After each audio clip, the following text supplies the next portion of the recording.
একটি দুর্গে ৫০০ সৈন্যের ২০ দিনের খাদ্য মজুত আছে।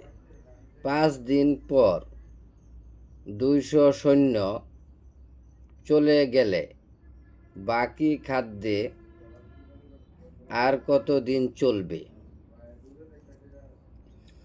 এখানে লক্ষ্য করো, একটি দুর্গে ৫০০ সৈন্যের ২০ দিনের খাদ্য আছে।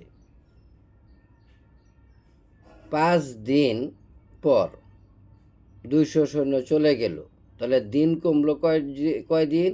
৫ দিন। আর লোক কমলো কত? ২০০ জন।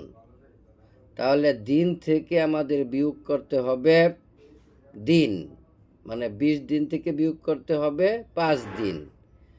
আর সৈন্য থেকে বিয়োগ করতে হবে, অর্থাৎ ৫০০ থেকে বিয়োগ করতে হবে ২০০। আরেকটা কথা হইল, এখানে চাইছে কি কত দিন, যেটা চাইবে সেটা আমরা শেষে লিখব, অর্থাৎ সেটা আমরা ডান পাশে লিখব। কত দিন, কত বছর, কত সময়, কত লোক, এইগুলো কত যে কথাটা লেখা থাকবে, কত দিন, কত বছর, যেটা চাইবে সেটা আমরা লিখব ডান পাশে, সেটা লিখব আমরা ডান পাশে, অর্থাৎ শেষে লিখব। আচ্ছা, এখন আমরা কি লিখব? সমাধান। যেমন ৫ দিন পর খাদ্য মজুত আছে। ৫ দিন পর খাদ্য মজুত আছে। ৫ দিন পর খাদ্য মজুত আছে কয় দিনের? আগে ৫০০ জনের ছিল কত দিনের? ২০ দিনের খাদ্য মজুত আছে। তাহলে যেহেতু ৫ দিন খাইছে, ৫ দিন কত জনে খাইছে? ২০০ জন লোকে খাইছে। তাহলে এখন খাদ্য কয় দিনের আছে?